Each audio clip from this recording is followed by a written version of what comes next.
know where the treats at. Is this the passing of the torch, right? Is this what this signifies?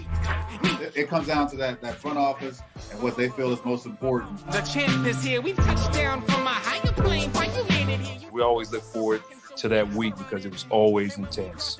You know that we ain't coming back. We about to. The man, the myth, the legend, Dante Hall. My favorite player growing up was Dante Hall. I love you guys in the show, but Dante was my guy. Get to dashing because you done on the warfare.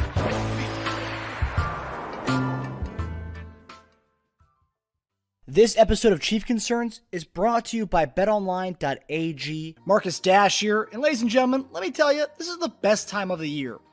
Our Chiefs may not be playing right now, but you got NHL playoffs, NBA playoffs, even though my Sixers are unfortunately out, but still a lot of stuff to be bet on. BetOnline is your number one source for all your summer sports this season, from MLB, golf, NBA, and NHL playoffs.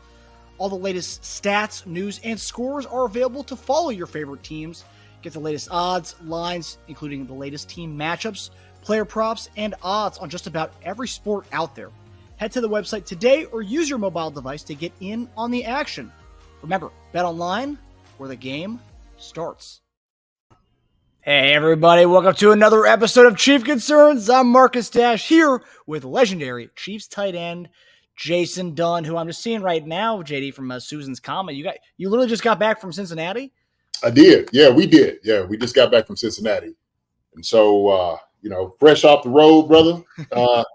My thing is every time we go up in Cincinnati, I'm always just thinking about how much they hate the Chiefs. So I go up there, I wear my Chief stuff proudly. I love it. I know people be looking at me like, who is this guy? Yeah, keep wearing the Chiefs hat and stuff there for. So I go up there, of course, and I represent. But yeah, we just got off the road from Cincinnati. You have some business stuff that we had to do today, but yeah, man, yeah. But I'm doing well. It's a beautiful day today. Beautiful day today. Like I said, I always rep it. I don't care where I go. I'm always gonna rep this hat right here, the Chiefs. It's always gonna happen. That's who I'm gonna be always. So, but yeah, man, how's it going? How you doing tonight? I can't complain, man. We got our show tonight. We got there's a lot of good stuff cooking from different press conferences. Some of the stuff from the interview I did with Nazeeh on Saturday. Yeah, it's just kind of a packed day as far as as we get closer to stuff. Mandatory minicamp. Well, mandatory for some people, like guys like Aaron Rodgers. I guess not so mandatory for him. But I don't know if you saw that Rodgers didn't go to mandatory minicamp, and Yeah, I saw that. That's I saw.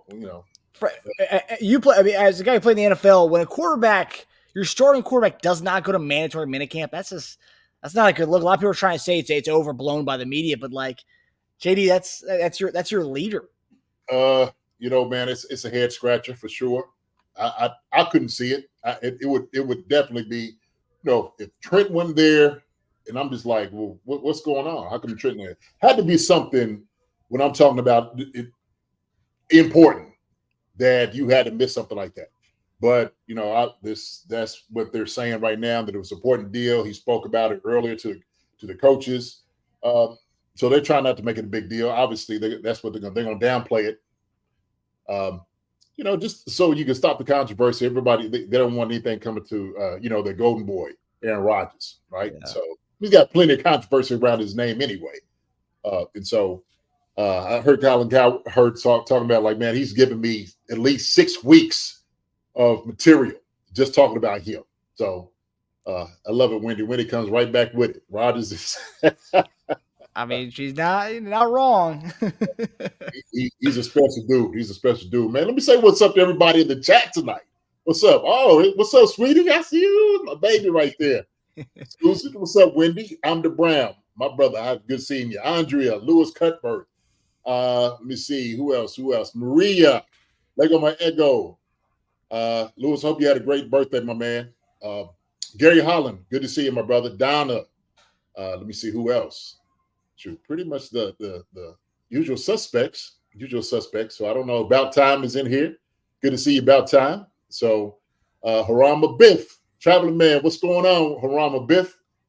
So yeah, this is gonna be a good night tonight.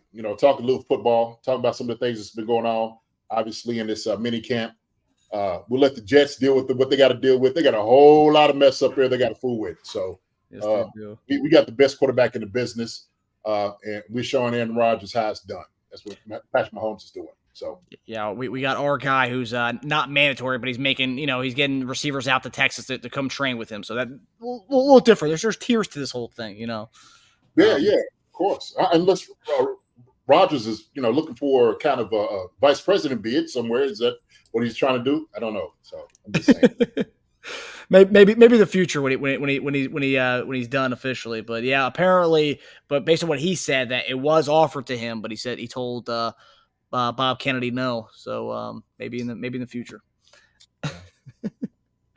It will have him head up like the medicine or something. I don't know. Yeah. But yeah, something important. Yeah. So like JD said, we got a lot of stuff to cover tonight, some good stuff to cover. And we're going to begin with some news that happened, kind of something that happened late last week, but something that JD and I have been begging the Chiefs to go get a veteran receiver. We've been begging. We didn't know who was going to be. I mean, obviously, we're both big Mecole Hardman fans. JD wanted us to get Mecole Hardman last year, and at the deadline, we did do that. So JD was right on that. But we've been calling for the Chiefs to bring back a veteran, and they did. They brought back a guy who's been in the offense for quite a bit. So Mr. Walkoff is back in Kansas City, and already seeing clips of him working with LRZ on fielding punts. Already chatting with Xavier Worthy on the sideline. So, JD, obviously you wanted a veteran, but what are your thoughts on bringing him back, having Hardman back on the team, his impact? And then there's a kind of a two-layer question of this. So having him back is great. But then on top of that, it adds another receiver to the wide receiver room. And I was looking at it, I was like, Hardman's back. We have a lot of receivers now. So I was going over the list of guys. I only went 10 deep. I didn't go to the Jaron Hayeks of the world.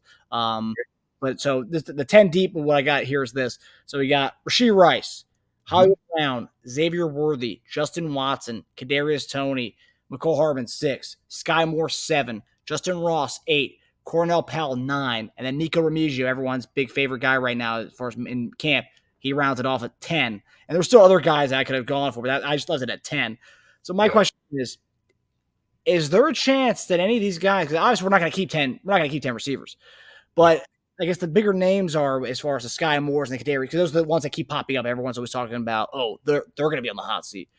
Mm-hmm. Now, Hardman back, do you think there's a chance and danger that Sky Moore or Kadarius Toney could be in danger of losing a roster spot? Okay, two-part question. So I'll do with the first question first. First off, it's good to see Mecole Hardman back. Like I said, I was a big proponent of him coming back here last year. Definitely supported him. Obviously when the Jets wasn't using him, talking about the Jets again, that he needed to come home. And he came home and he was able to come and help us out, score off the touchdown in the Super Bowl. I think Mecole Hardman, he knows the offense well. We know exactly who he is. And so Andy, I think they was looking for somebody who is very familiar for what they do. And also, too, we know him as a weapon. Patrick Mahomes loves throwing the ball deep to Mecole Hardman. We can run jet sweeps with him, reverses, anything you want to run with Mecole Hardman, he can do. And so for them, I think it just made sense to bring a guy who's very familiar. We're very familiar with him to bring something back to the offense. And what that did is it kind of eliminated looking for a guy to kind of fit into what you do, your system. Does he have, the relationship with guys? How's he going to work, right? And a lot of it has to deal with how guys complement each other. And so when you have somebody, as a veteran presence, we say this is somebody with only 5 years in the league. He's able to show like LRZ a lot. He can show Xavier Worthy things he needs to do, some of the wrinkles and the nuances of the offense and our system to help these guys get open, help them understand exactly the concepts, what they're looking for, what they're expected out of them from that room. That's what he brings to the table. And so it just made sense, I think, and I do support the move. I really do.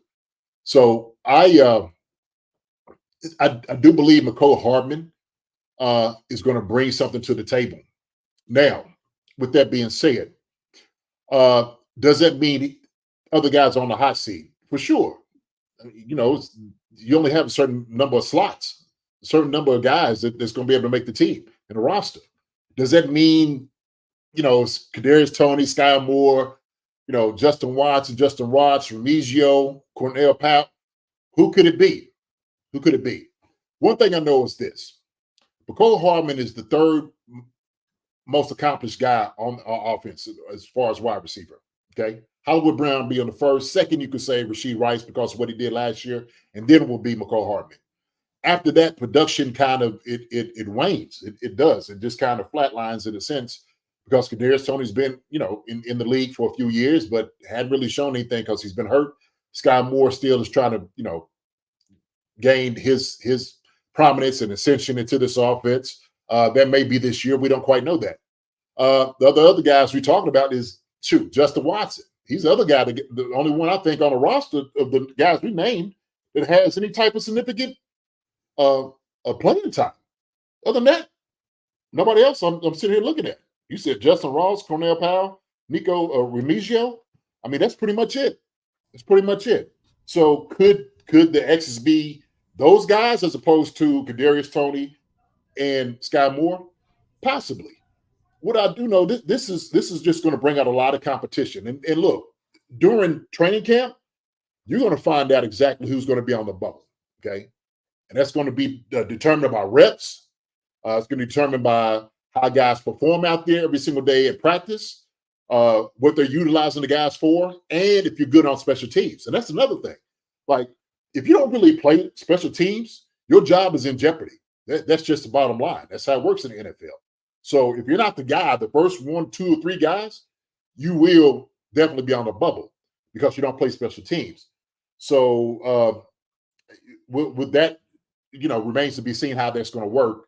But as far as like Mecole coming back, I do love it.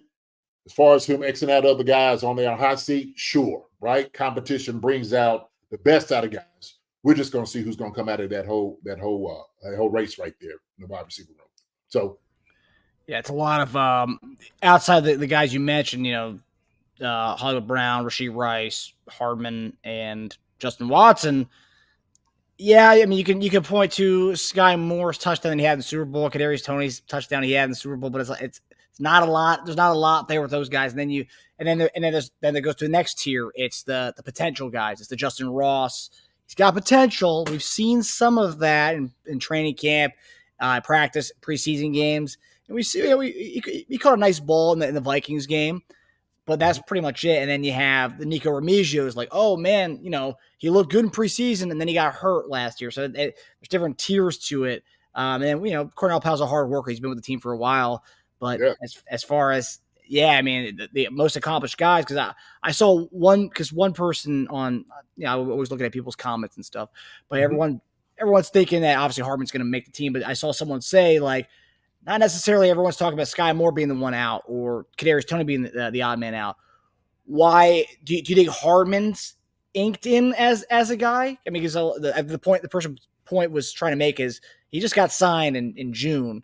Obviously, the team was wavering on signing him for a while. That doesn't mean he's gonna make the squad. He's an automatic in. I think there's some validity to that.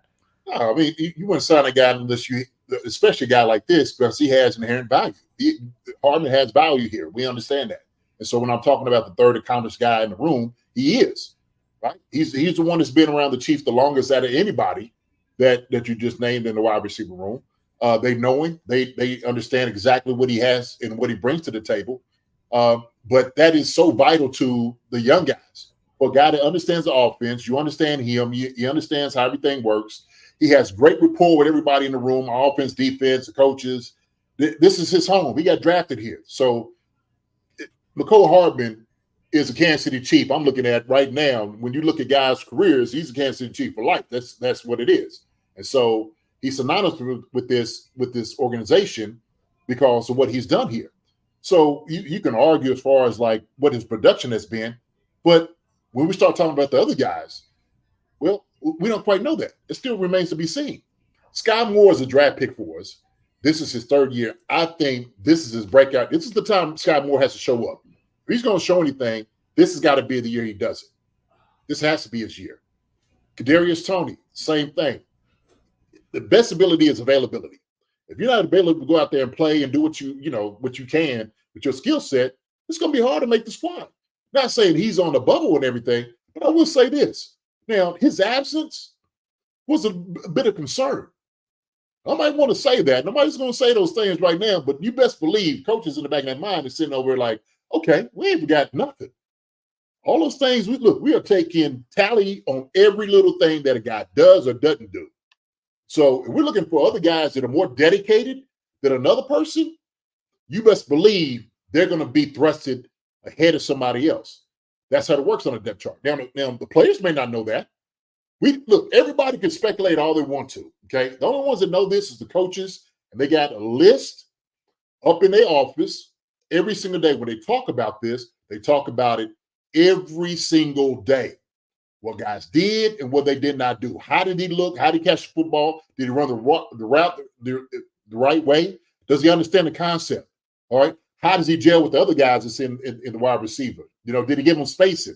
So all these things are taken into account. They really are. Same thing with if you're available, you're not. You don't show up to OTAs. Why not? What's going on? Right? We understand this. So it's the same thing I was talking about. Aaron Rodgers up there. Well, Aaron Rodgers is going to be their starter. Okay, he's been in the league for a long time, but he's getting fined. They make sure they're going to touch his wallet. They make sure that. Yeah, go ahead, go to wherever you're going in Europe. Go ahead. Tell you what though, we're going to touch a little bit of that pocket, and they did it. So I don't know as far as how it's working out from my experience, my years in the league. I know how coaches speak and how they talk. I have been in those rooms before. I know what goes on behind closed doors. And they will come in and say, look, if Darius Toney wasn't here, why wasn't he here, coach? Well, he gave me this, this, and this. Okay, cool. Boop, let's check this out. All right. Oh, we just got Mecole here. What is Mecole getting? Is he in his shape? How does he look? Coach, he looks good. He came back in shape. Okay. Plus. So it's just, you're moving pieces up and down the board. That's how it's going to work, man. And so when you go on the horses in the race, right? And I don't know if you play the ponies or not. Sometimes I do.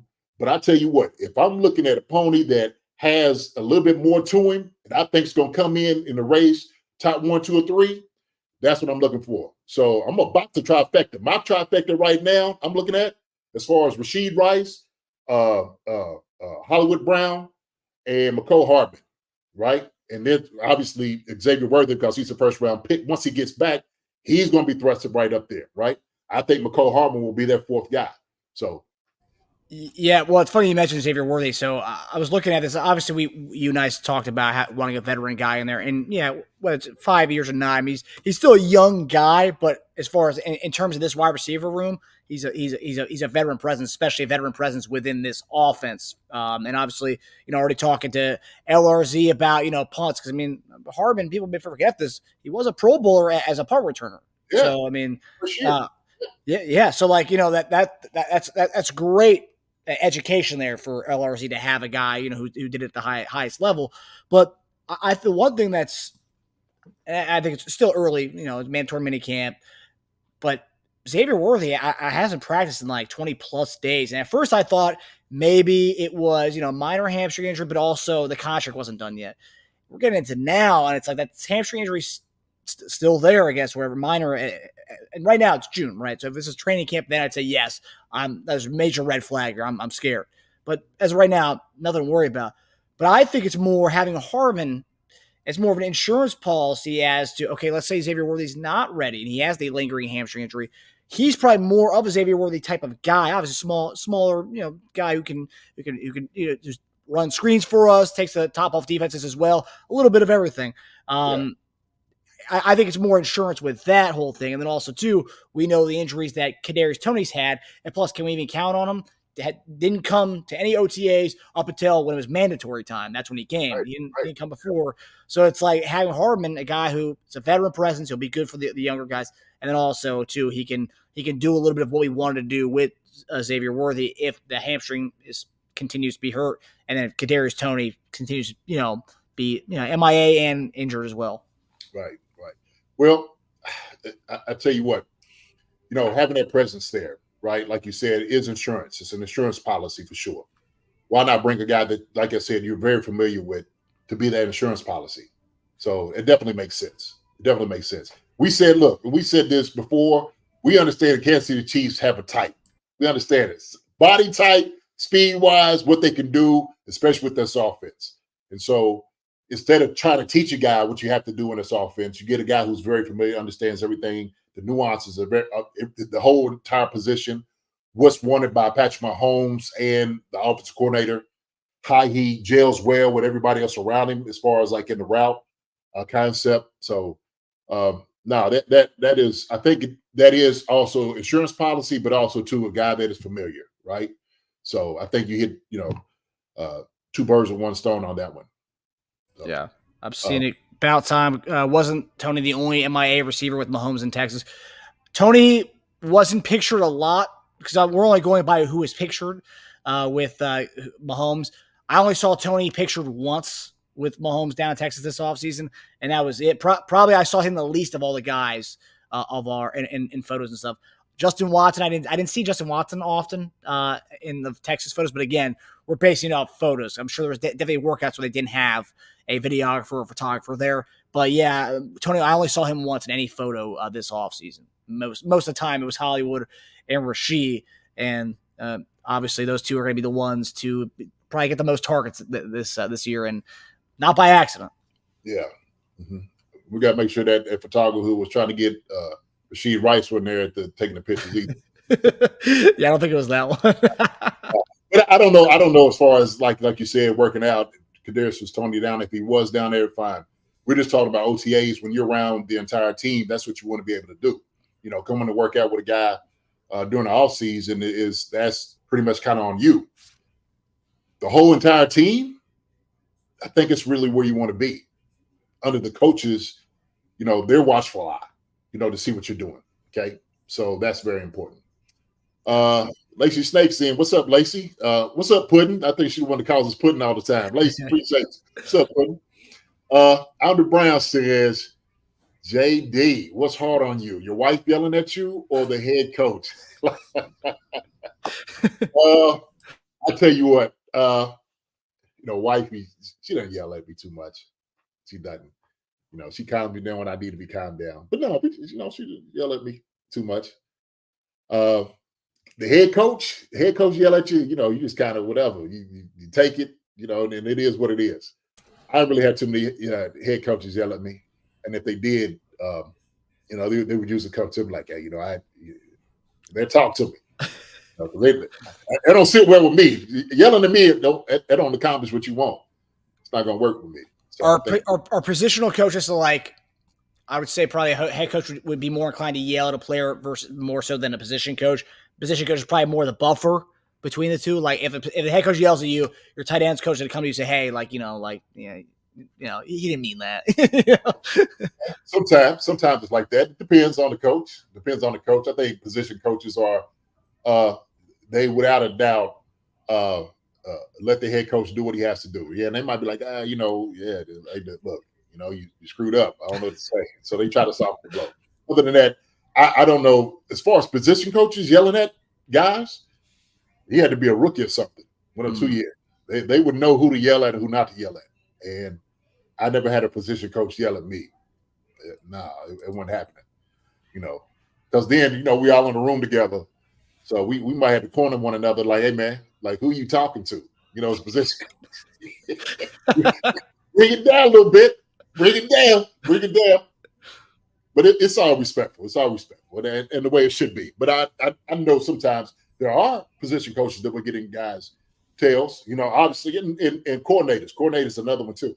Mm-hmm. You know, because they're the ones, without a doubt, wield all the power. Shoot, hey, I'll keep a guy in and keep him out.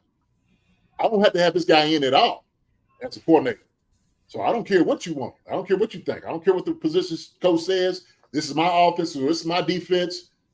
You will play when I tell you to play. And that's how it works. So you got to kind of take it with a grain of salt, any of those things yelling. But I think everybody's respectful for the most part. I've seen some. Do you ever have a coach yell at you? Yes, I have, sweetie. I have had a coach yell at me. It has happened. And, you know, I too, like I said, it was more of a conversation. We go kind of back and forth, and I'm like, hey man, look. But I think they know who I am, so I think it was a lot of respect there. So it wasn't really like a yelling thing like that. I know my college coach would get on me, you know. God rest his soul. And the reason is because he had gray hairs. I used to tell him when I came back and said, Coach, I know you had a lot of gray hairs, probably because of JD, because of me. Right? I could admit it, you know. So that's what it was. Yeah, it's one of those things. You earn your stripes, high school, college. You can take the licks from the coaches and stuff.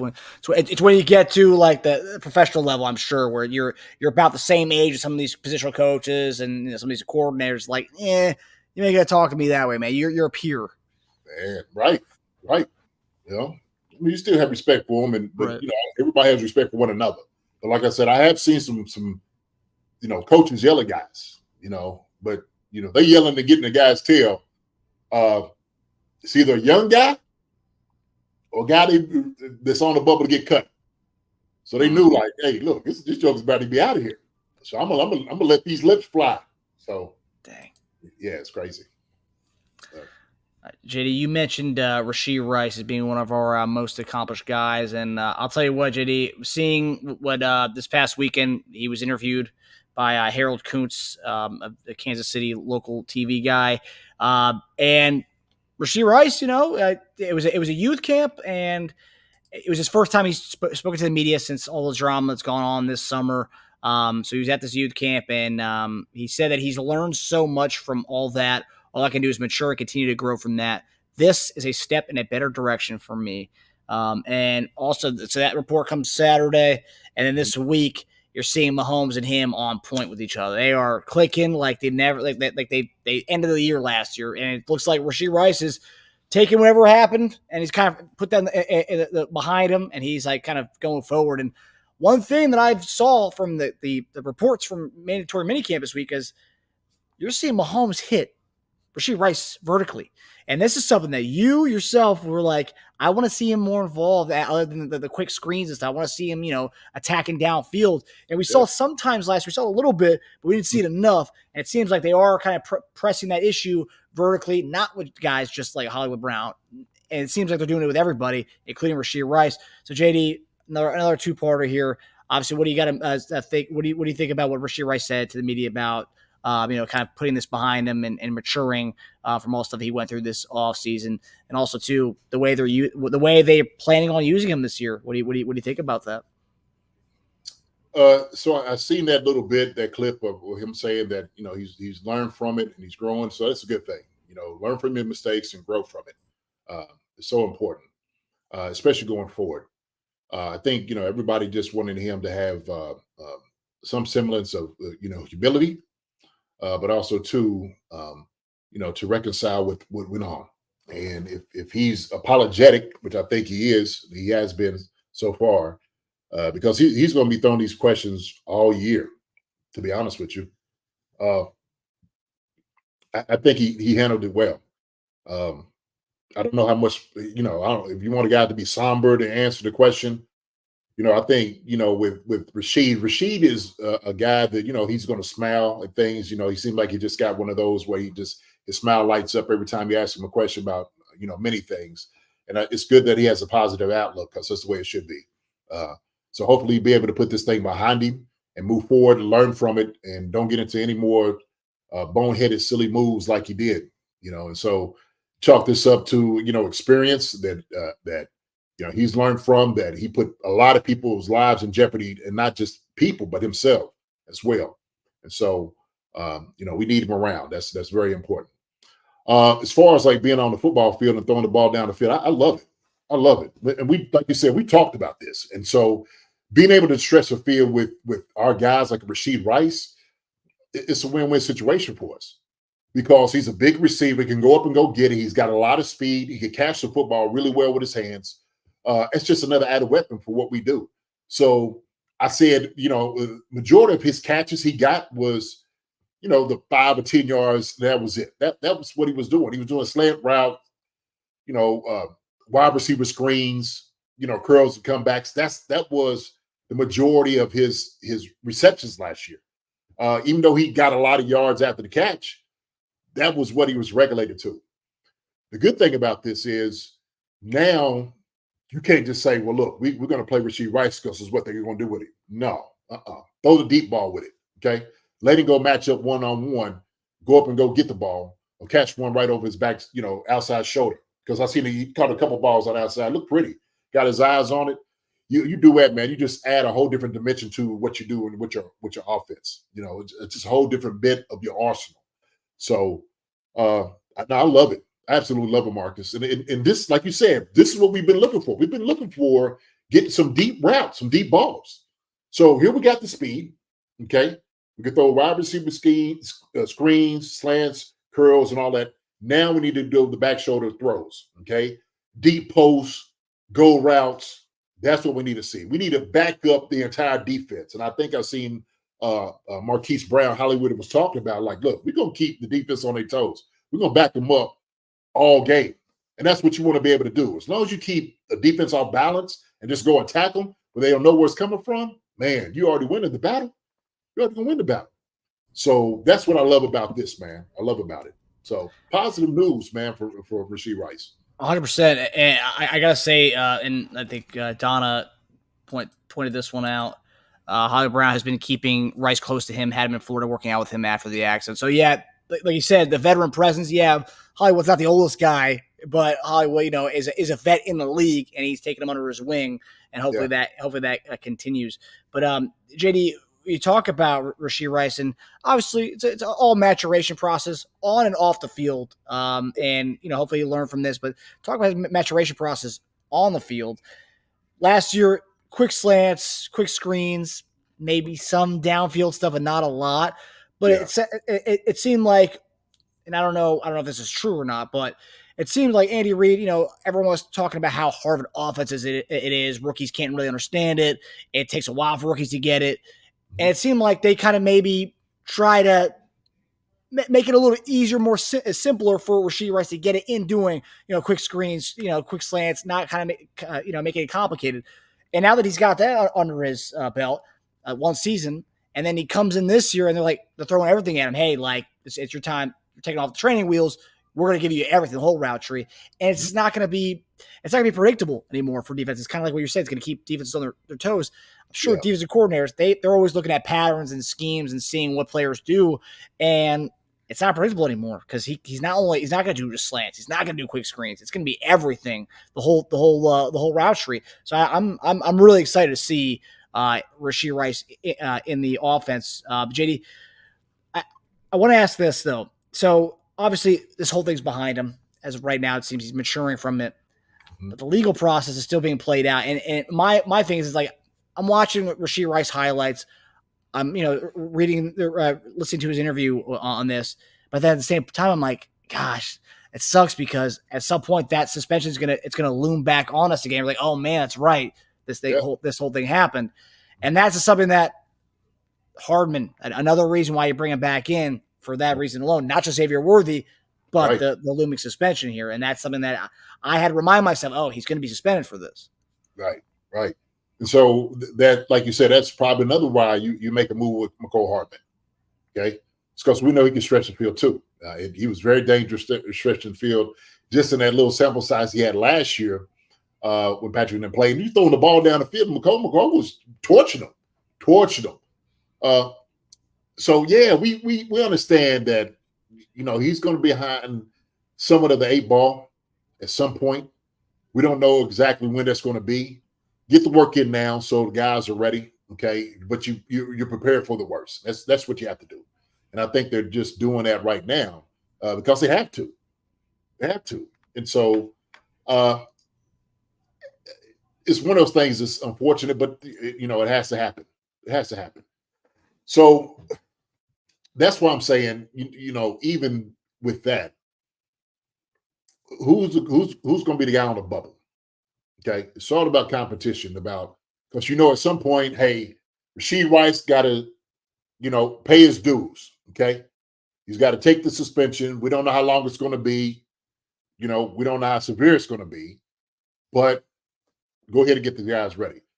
will say this, man. I made this point. I said it on Twitter. Is this? There was a lot of worry with the wide receiver room. We keep talking about the wide receiver room, but I don't think we're making enough point about the type of tight ends we have on a roster either.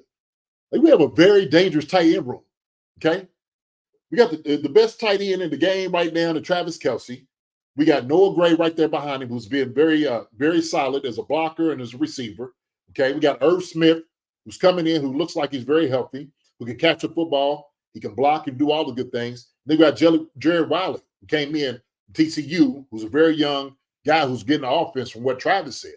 So I think with those, we got to look at the type of reps, okay, like the fullness of what our offense can bring. Not to mention, the running backs, Pacheco, CEH, LRZ, if he's going to be the guy, like there's guys around us offense that can shoulder the load. We have them. We could literally run 12, 13 personnel, and it wouldn't slow us down at all. Wouldn't slow us down at all. So that's what I don't always just want to just look at the wide receiver as opposed to the totality of what our offense can bring. Okay. So we match up really well on tight ends. Matter of fact, we're a matchup nightmare on linebackers, even on the outside, some of my guys on the corner, and these guys can get open. They can catch the football. So we're going to be fine, man. We're going to be fine. And I think any of them understands because they've taken it, full stock of what they got. Okay. And they say, hey, man, look, we 12 and 13 personnel, we can do. We can bring it in anytime and not lose anything. Matter of fact, we'll gain something on the running game if we need. But we can line those guys up on slot. We can run these guys up outside. We can bring these guys in motion. That's the beauty of our offense. It's the beauty of it. So everybody's got to know what everybody has to do. And so once you get that, everybody's like, okay, cool. We all tuned in. We focused up to what I had my assignments. Everybody understands that, man. Our offense is going to be absolutely seamless, I think. So, I just think, when I know we get into hyper wide receivers because that's what everybody's looking at, throw the ball down the field. But we got tight ends, okay? The best in the business. And I said we got the best tight end room in the football. Not even close. I think our brother, Cal was talking about, the Bills got a couple. Yeah, they got some tight ends up there, but they don't have the versatility we got. Guys that actually block and catch the football both. So our depth is just it. I mean, shoot. Here we go. Like I said, Travis, Irv, Noah, Wiley. There you go. So we ready, man. We ready. Yeah, I think my biggest scare as far as the receivers, and we have very capable tight ends, the best tight end group in the league by far. And I honestly think people are sleeping on Irv Smith. Everyone's talking about Wiley, which, all the hype around Wiley, it's great. I hope it translates to the NFL. But Kelce even endorsed him this week by saying, he's grasping the playbook way faster than I did when I was a rookie. So that's a pretty glowing endorsement from tight end one. Come on. And like I said, man, we got to take the full totality of like what the offense gives you, okay, the type of weapons we have. And so when you had that, you're just dangerous. You're dangerous. We get, 2 or 3 guys get stressed to defense, shoot, and bill out tight ends just roam wherever they need to. Yeah. So it's going to be a good year offensively, man. We shouldn't there shouldn't be any type of lag in what we do. Okay, it's just going to get better when Rashee Rice comes back or the suspension or anything like that. When it's a full offense, man, it's shoot. Everybody better beware. Buyers beware. Okay, buyers beware. I guess my whole thing now is with the receivers. Receiver room. They did a great job fixing up this receiver room. I think my scare now is when will that suspension hit? When will it be? How many weeks? And then the Xavier Worthy hamstring thing. I got my eyes, my antennas on both those things. I'm scared. Concerned. Yeah, concerned. I'm concerned. I don't know. I don't like scared. Scared. I don't like that, Marcus. We gotta come on, man. We gotta. Yeah, there you go. No concern there, but we're scared, man. We ain't dodging nothing. We were scared last year. These guys are gonna be able to take care of business. They are. Okay. I mean, they're the reigning champs. They're going for a 3-peat. These guys got it down. Okay. And they're going to be better because of the type of coach that you have. So Donna said O-line is concerning for me. The tackle spot, I would say the only thing that's the concern there is the tackle spot. No, I get it. That could be a little concerning. I think they still maybe possibly looking at guys, to bring in as support. But we'll just have to see. Lewis Cuthbert said, can we trust Hardman? He only had 124 yards last season in very few games with the Chiefs. Sure, we could trust him. Yeah. Absolutely. He ended up getting hurt. It just, things seem to happen. It was just like, that guy, again, something happened. It kept him out of the games. But as far as, his production when he's on the field, he can produce. I don't have any problem with it as far as his talent and his ability at all. So yeah, I trust Hardman. 124 yards in a few games he played. MVS played the entire season, had about 350. So I think I can trust Hardman. And yeah, for sure. And MVS played every rep too. It wasn't like MVS was coming off the field. MVS played like 75 to 90% of our snaps on offense. So yeah, I'll trust Hardman for sure. Yeah. Alden Brown says, my biggest concern is Andy goes back to overly pass happy Andy. Forget that running game. That's legitimate. Mine too. We understand that the run opens up the pass. We got great running backs to get the job done. We got to lean in on the running game, Alden Brown. I'm right with you 100%. Got to lean in on it. And if you don't, I get it because you have a fast offense. You got guys that can catch the football, get the ball in their hands, and make plays. But we have guys back there that can tote the rock. So it's going to be that'd be good for us. I think if you have a balance, 60-40, as long as 60-40, 60 pass, 4 run, I'm good with that. I'm okay with that. We can't be 80-20, or even 70-30. Nah, that ain't going to be good enough. Okay, so we'll see how Pacheco and those guys are going to do. We'll see. Yeah. We're going to check in on Pacheco at the end of the show. Our final topic is Pacheco. But before that, we're going to get to our defensive back room, JD. A spot that I don't think a lot of people are concerned about is our DB room, the depth of the DB room. I will say, it's become DB University over in Kansas City. So this past weekend, obviously, I caught up with Nazeeh, and we had a long conversation about a myriad of things. But one of the things we talked about was filling the shoes of L'Jarius Sneed, and he has a lot to say on that. So I'm going to roll the tape here. Okay. First talked on our first podcast. Yeah. You talked about how Deion Bush and Justin Reed were the two veterans you guys looked to, and the other veteran in the DB room was L'Jarius Sneed at the time. And now it's you guys. You guys are the veterans now. So my question is, everyone always talks about, we're going to miss L'Jarius Sneed, yada yada yada, and of course we're going to miss him, but he left a kind of a foundation for you, for Jalen, for Joshua Williams, McDuffie. What did he teach you that you can take into your future this year and then beyond?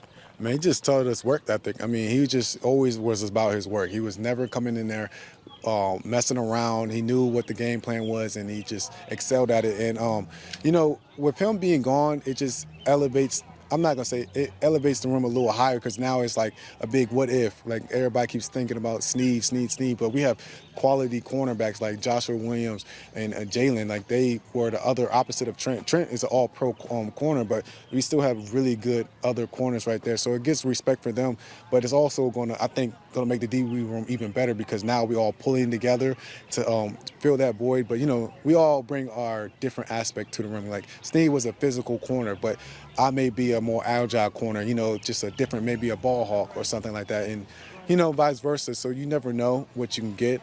It all depends on what the coaching staffs have in store for us. But we've been around the program for 3 years now, so I think we have it figured out by now. The most veteran 3-year group of all time. Two Super Bowl champs, 2 back-to-back. All we know is Super Bowls. So, the work ethic is there. The foundation is there, and it's not going to fall off because Sneed's not there. We love Sneed to death, but, we still have things to do. We still got everything, the 2022 class is some serious hitters in that class, you know what I'm saying? So everybody just, now it's our time to shine, and we're going to do what we need to do. So, JD, a lot stands out there. Obviously, I'm more. You and I are already confident in those guys to fill L'Jarius Sneed's shoes before I talked to him. But the confidence there, it's like, yeah, Jerry's did a lot of things, but we do a lot of other things too. And I gotta say, like, and I said it right there to him.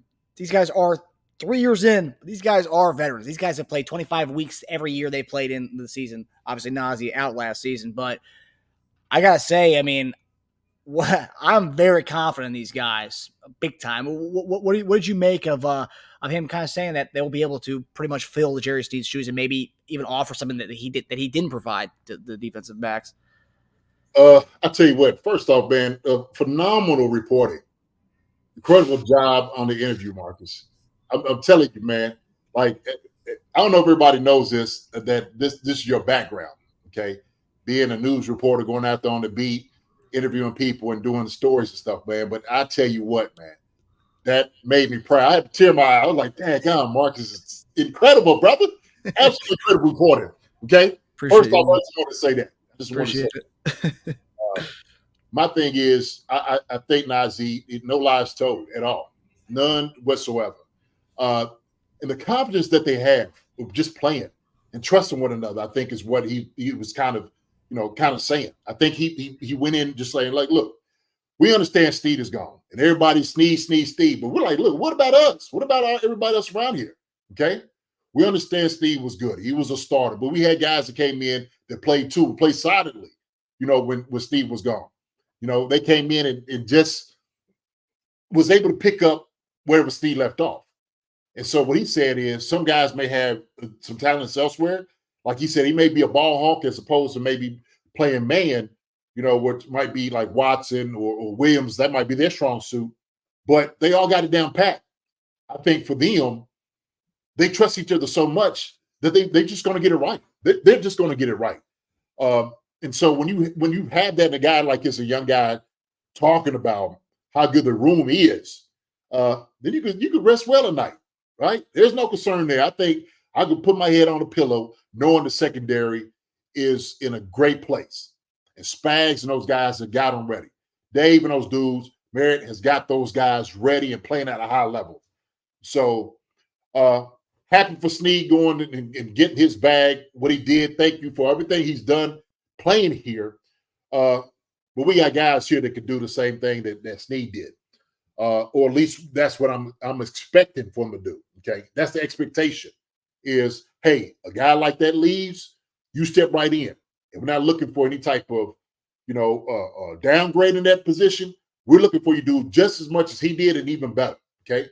We got one Pro Bowl corner on the one side. Who's going to be the other guy? Can somebody come in and actually become a Pro Bowl corner right with McDuffie? That's a possibility. And I'm telling you, man, it's just they're so young. They did just feed off each other. They really do. Like you said, they got a lot of experience right there in that room. But yeah, man, I love seeing Nazeeh, man, just sitting over there smiling and answering all the questions. He done a phenomenal job, man. But all that took with the interview bringing that out of him. So yeah. So, I appreciate all the love in the chat, and I appreciate the kind words, JD. Absolutely. It was nice to dust off the microphone and get back out on the field. But I gotta say the one thing, and going back to the 2022 draft class of all these cornerbacks that we drafted, and even signed after the fact, we just Vish did an amazing job, and these guys are all gems. The way Nazeeh, kind of eloquently just talked about what they can provide, and that's why I wanted to ask that question, because every question these guys are fielding is, how much are you going to miss Jerry Sneed? Okay, like he's gone now. Like, yeah, I'm sure they're going to miss him, but like it's their time now, and I want to know what can they bring to the table. What kind of tools did Sneed leave for them, provide them that they can take and they can add their own little spice and their own little zest to the defense. And his answer there, talking about how he can do stuff that Sneed maybe couldn't do. And, and there's stuff that Sneed could do that maybe he can't do as well, but I'm going to be able to provide something else. And Watson and Josh Williams will be able to provide. And I love that. I love that answer because it's so confident too, man. Like it wasn't the way he said it wasn't arrogant at all, but it was just very confident. It's like, yeah, you know what? I'll back you all the way. I trust you 100%, Nazeeh. Man, look, as a DB, you have to have confidence. You have to. There is no way that you could play in the NFL as a corner and not have confidence or have any type of doubt. If you do, you're going to get burnt. You're going to be toast all game, and you're going to have a short career. That's how it works. So those guys got to trust their ability, man, because these guys play with somebody running at a full speed forward, and they got to run backwards just as fast, open up their hips and cover. And so when we talk about athleticism, those are the most athletic guys on the field. I don't mind saying it. I used to say, tight ends were and whatnot, but those DBs, shoot, no doubt about it. No doubt about it. That's why you see the talkers like Dion and those guys. That's who they are. That's who they are. Look, I'm on a group chat with them every single day. Okay. I'm on there with probably 8 DBs. All right. And I know their personalities, man, because they all ball. They are ballers. And look, and they showed it. They showed it. So I do believe, man, with Nazeeh, he understands what they have in that room. Okay. He's saying, if you want to go see L'Jarius Sneed, go watch Tennessee play. Okay. Get you some tickets or go on and get you the Sunday pass and go watch L'Jarius Sneed if you want to worry how he's going to play. If you want to watch the Chiefs secondary, okay, which is still going to be good, which is still going to try to go get a three-peat, who is still trying to be the best in the entire business, okay, which is still trying to be the best defense of what we got, then come see us. Come see Nazeeh. Come see Watson. Come see Williams. Come see McDuffie. Come check us out, okay? Because we got there too. We got that thing covered. And nobody should worry about anything. Everybody should be fine with what we do. These are the things we got to see it. So my brother said, Sneed is ahead. I'll never give credit for his talent. No doubt about it. He should he should have been a Pro Bowler. Should have been. And I don't know why. I don't know what they gave to why he didn't get it. Sometimes the popularity contest comes out a little bit. And they didn't want to give both Chiefs. They didn't want to have two guys in the Pro Bowl. I think the last time that happened was maybe Dale and Hasty.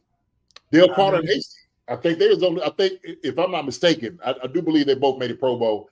I'm not quite sure, but I know those guys played Pro Bowl caliber football. I know that.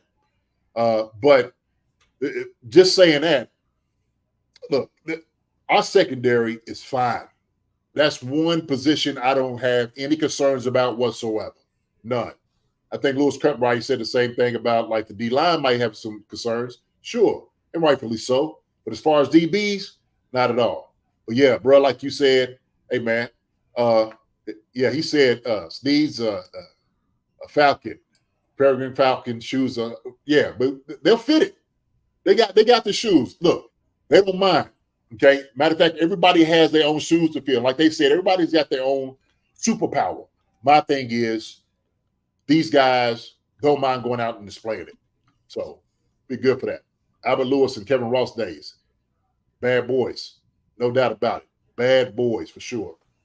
Appreciate you, Caesar, saying that. Shut down corners. We got them. We got shut down corners. So, like I said, man, I think it's going to be – that's the strength of our defense. To be honest, like just as a group overall, like it was last year, is our secondary. Guys up front, hey, once they generate the pressure, the speed to get after the quarterbacks, stop the run, hey, man, let the ball hawks play. Let them run around, man, get some interceptions. Take some to the house. Somebody was talking about Cook coming back. I want to see that high step going back into the end zone like he did last year, looking so good, high stepping. That Joker, man, looked like the drum major from Ohio State. You know, he comes out there, does the high kicks that. Oh my God. That's what Cook looked like. Love it.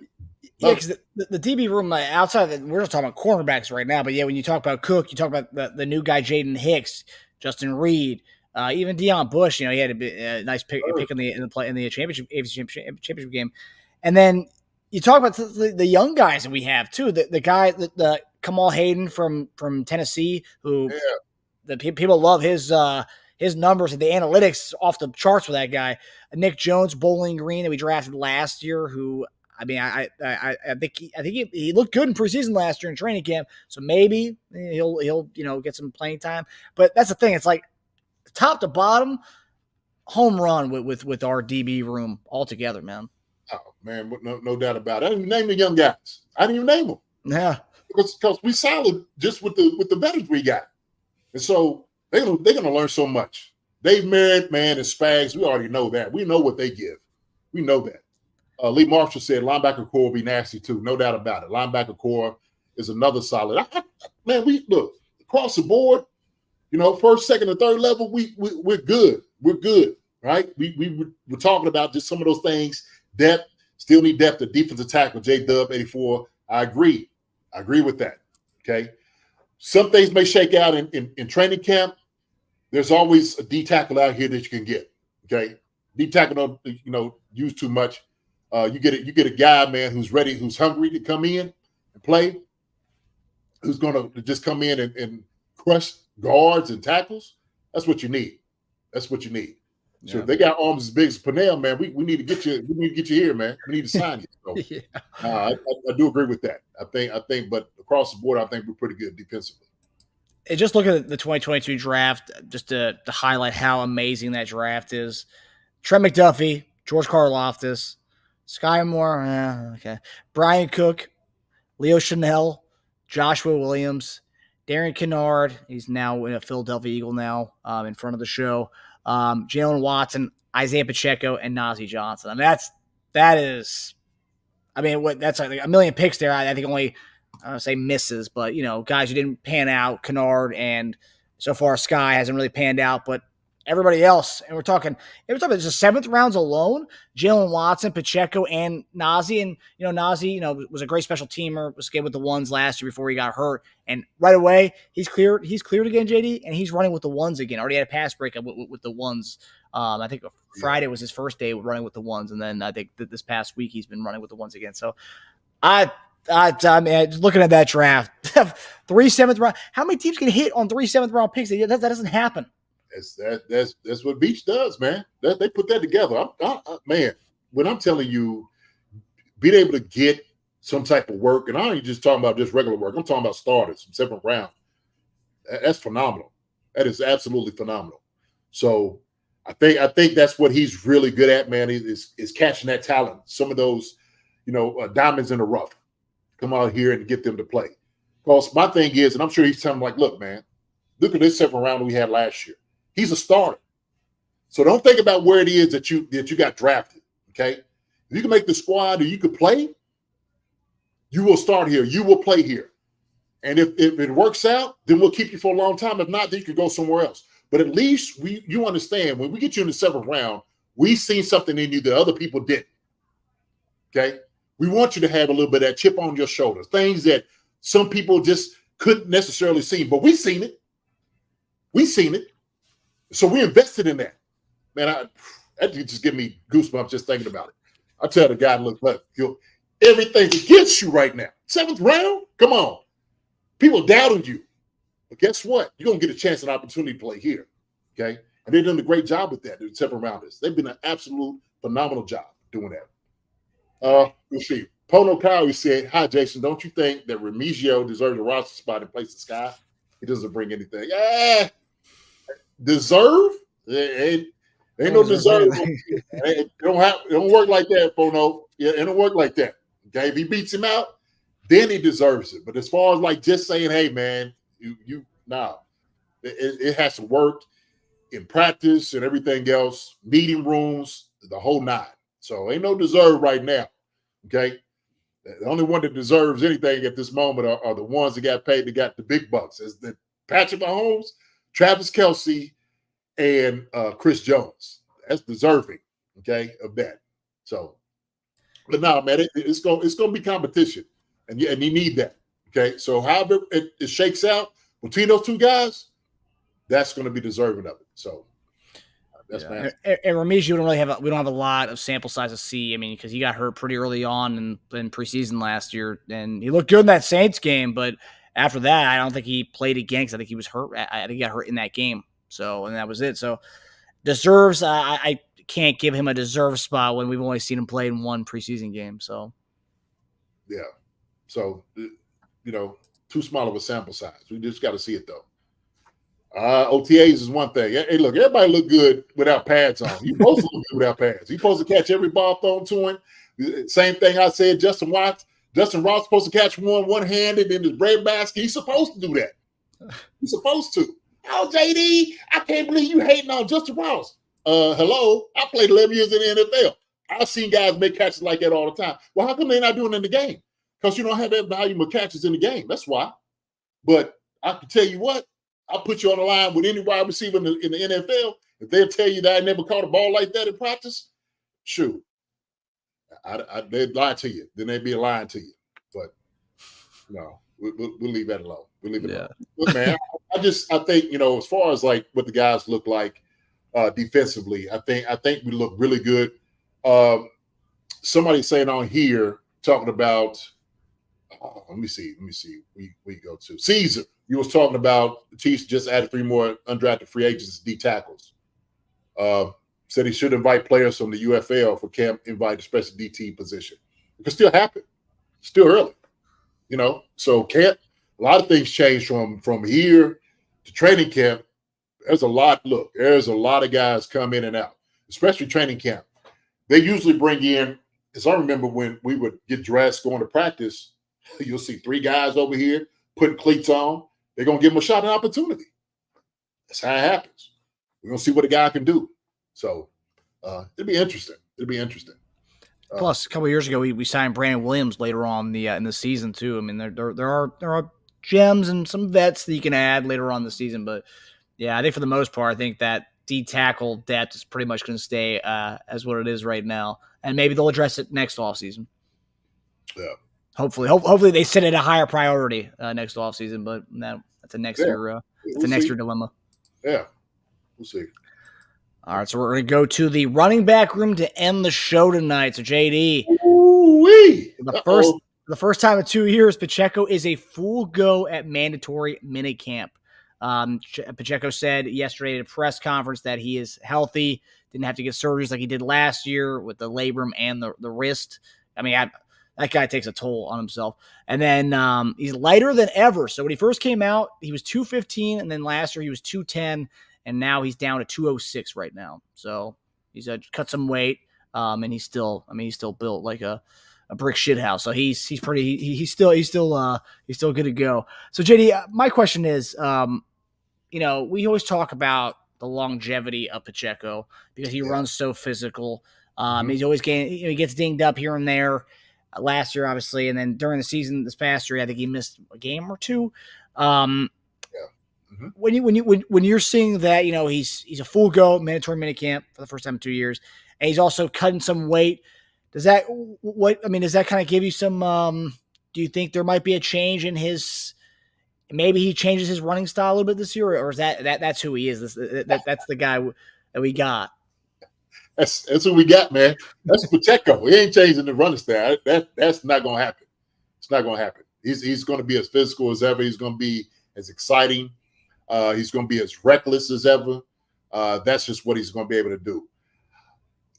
Maybe him dropping weight. He may feel like he's able to hit holes faster. I don't know. Maybe he feels good at this weight. That's on him. But, the players know their body. They really do. They know it to the pound. How I run with 5 pounds more or 3 pounds less. I know what type of guy I am.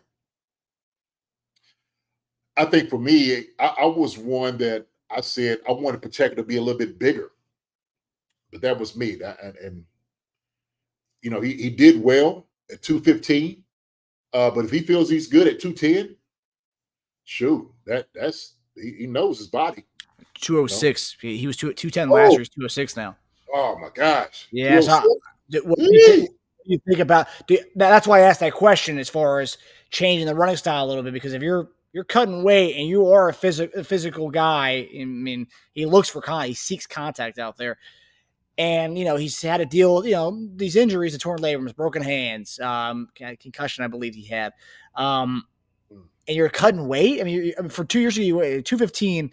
You're dropping 10 pounds nearly in 2 years. I mean, what does that tell you? Oh man. Well, I go back to it.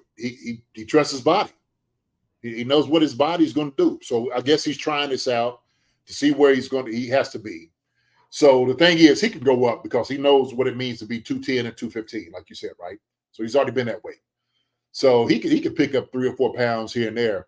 The thing is, he builds it up with muscle where it's not really debilitating. Like it doesn't make him stiff, doesn't make him, if he's still flexible. I think that's the most important thing. It's just the durability at 206. We'll just have to see. But he said he feels good, right? So I'm going to trust Pacheco on that, okay? I ain't got no say in this whatsoever because it ain't me, right? If somebody try to say, okay, look, I'm fine where I'm at. If I feel like I play at a certain weight, then I can do it. I remember when I was in Philly, and I was around 260-something. And I got to Kansas City, I started being about 270, playing 272. And I could feel a difference in certain things that I did. So, and I had the weight on because I knew I was there. What's up? There he goes. There he goes. Cloud, that's my nephew right there. JD knows nothing about cutting weight. Actually, I do now. Actually, I do. So he see me working out all the time. He said, "Look, I can see," and he would get on me. Look, hey, Uncle, I see you get a little bit bigger. No, not necessarily. I was just more, like you said, more defined. That's what it was. More muscles popping out, But man, for me, I had to know where I was at for particular things that I was doing. If I was too light, then I'd have to put on some more weight because, blocking defensive end, you ain't playing around, man. I mean, you get thrown around like that. So, Illy Beeman, I don't like it. Hey, man. Illy, we'll see. He'll figure it out. He'll figure it out. Once he has the pads on and it doesn't really work or how he sees and he starts getting some of the physical stuff, it may change. But we know that sometimes, a little bit more weight gives you security. But if it hampers some of your movement, then sure, get a little bit off of you. Well, because you would think with his running style, you want a little more meat to kind of embrace your role. You are a physical guy. I mean, you're 215 coming out of college. You are a physical guy. You haven't really given that up in your first few years in the NFL. Like, would you kind of embrace that role more, or are you trying to be a little bit different? And I'm thinking maybe as far as this, and you tell me if you agree and what you think about this rationale. Yeah. No McKinnon this year. CH is the only other guy coming back, veteran guy that's coming back to this offense. Do we may see Pacheco more of a passing down guy, more on the field for all 3 downs instead of coming off the field more often? And he wants to, stay a little bit nimble and losing some pounds. And he could. That could be a possibility. My thing is, you don't have McKinnon. Depends on who that other guy is going to be, right? Who's going to come out of that thing? And this is where I see Newt talking about LRZ. He may take some reps back there at running back. We'll see. We know they got some guys in there that are a little bit bigger. Daenerys Prince is a little bit bigger guy. Could take a little bit more of that pounding. We just had to see, man. Can he get around guys, run around guys? So that would be the change to the running style, right? Make people miss an open field is what you want to be able to do. So he said he bulked up for the combine. His ideal weight is 206, 208. Aim straight. I think that maybe that's what he was in college. And I get it because I had to do the same thing for the combine. Gain weight for what coaches tell you what they want you to do, what you think you need to do. And then you kind of find where you need to be, okay, where you're more effective. And so he'll find out this year. Is that effective when you're out here playing? Are you going to be able to take the hits from guys, being 206? So we'll see. So 206 to 210 is not that big of a deal. If he was like 200, that may be a little bit more concerning. 206, he still got some muscle to him. I don't really see him having any type of body fat on him. It's another thing, man. You got to worry about cramps and all those other things too, just being on muscle.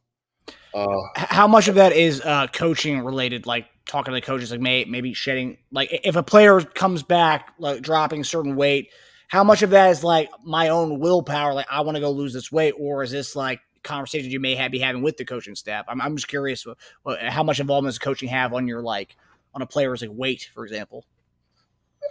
I mean, the coach could ask you, what do you think? You know, if he thinks that you're too big to do certain things, it's like, hey man, you have this ability to you. But I think it's Pacheco saying, hey, look, coach, you know, I've dropped some pounds, man. I'm looking good, more slim. I think I'm gonna do well like this. Coach is like, okay, let's see what you do. See what you can do. If you can handle it and take the poundage you're gonna get, take the hits. Shoot, why not? Let's see it. So I think we understand Pinkston. He's a good running backs coach.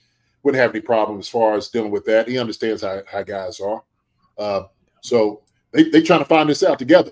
But if Pacheco's saying, look, this is what I ran out in college and this is what I want to do, hey man, let's see. Let's see what he can do with it. Okay.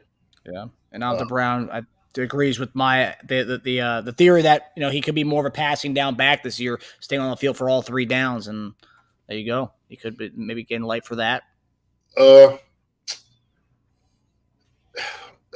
My thing is, he had a lot of. I mean, he was out there majority of the time anyway.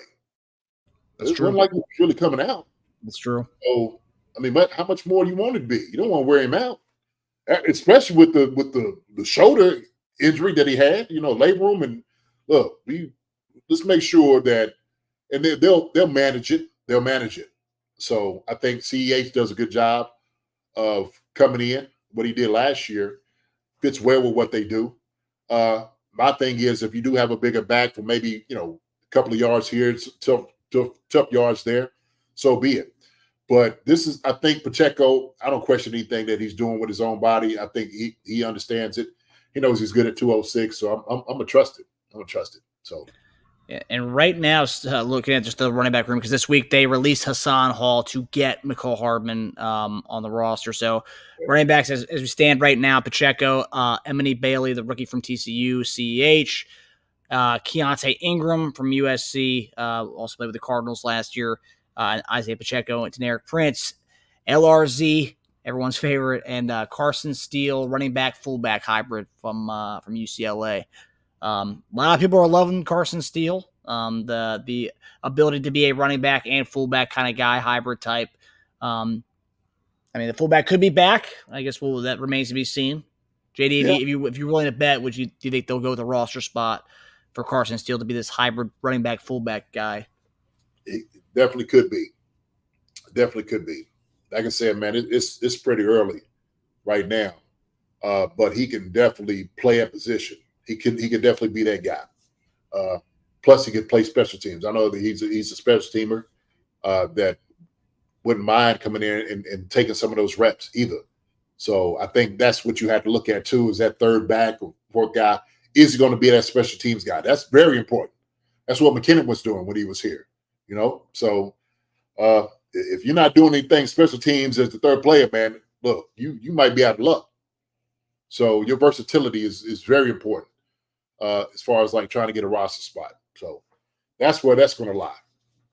That's really the competition. Who plays special teams more, right? So yeah. I know. I mean, I remember Sherman was on all special teams when he was on the team. So the fullback would played a big part in that. Absolutely, got to. Trying to look at so Keontae Ingram, they got him at 6 foot 220, so he's a bigger dude. Big, yeah. Shoot. So maybe they want Pacheco to cut some weight, and he'll be our big back, maybe. Yeah. Like you said, it opens up the passing game with these things too. So good. So Nude is still LRZ. Nude, I see, man, you're an LRZ guy, brother. LRZ. I appreciate. Look, I like LRZ too. So we have to see. We're gonna push for him. Look, LRZ is gonna have a place here. We'll see how he's gonna figure into everything as well. He cannot learn 100 plays. He can learn 20 plays. That's all he needs to learn, 20 plays. But he's going to learn the entire offense. That's required. That's required. So, but I think he's going to bring something to the table. So I like LRZ too. So LRZ could be there. Man, look, there's going to be some good competition, man. There's going to be some really good competition in training camp. We'll just have to see. They'll just have to see. And Marcus, listen, everybody was talking about how great your interview was. We got to talk about going out there for training camp this year, my brother. Okay. All right. So everybody can hear it here first. Me and Marcus going to try to put something down to go out to training camp this past year. All right. So he's got to put his skills at work. Okay. That. Well, you and me, we're going to see JD on the field. That's what we're going to see. Of course. Yeah. So you might see me go put my hand in the dirt. Run out for a pass. Well, I was talking about the field as far as the reporting field. Getting that microphone. That's why, of course. We can do that too. Get out there, teach some of the young bucks how it's done. Well, I was gonna tell you to throw me the football or something. Ooh. Sure. We do that too. We do it all, JD. Do it all. Yeah. I saw jokers out of block. That's for sure.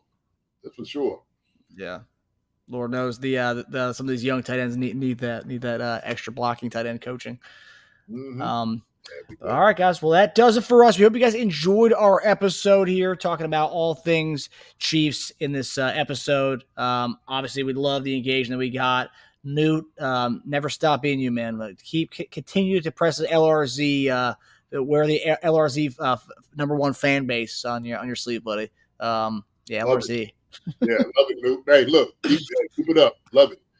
That's the way, man, to keep getting that name out there, driving it, talking the LRZ. I think he's getting better. I said the more reps he gets, the better off he's going to be. Like you said, the bright lights and stuff is not going to wear him. So it's a different environment. It's going to be a whole different environment for him. So he'll be fine. But just want to say, everybody, man, appreciate the engagement tonight. Appreciate it. Neff, good seeing you. Always keep me in stitches as well.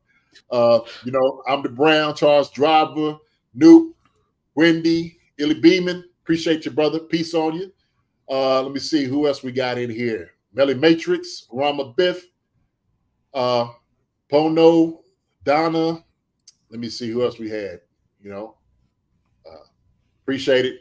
Donna. Who else? Who else we got in here? Lacey Snake. All right, Lacey. I said you cook some pudding, some banana pudding, some pudding. All right, sweetie, love you. Todd Toe Free, everybody else. Hey, look, y'all have a good night. Appreciate y'all coming out, talking to us, engaging as always. Caesar, your input as well. Trying to go through this real quick. Who else we got in here? Cliff, Lewis Cutbirth. Everybody. Y'all know how we feel about y'all. Love y'all to death. Fellas right here with everything. Marcus, man, appreciate it, brother. But it was a great reporting. Keep going back today. Great reporting. You get something else in the works, man. We're going to get out there a little bit more. All right? For sure. Okay. We hope everyone has a good weekend, and we'll see you guys on Monday. Yep. Take it easy, everybody. Hi, everybody. Thanks for watching. Subscribe here to get the latest from the show.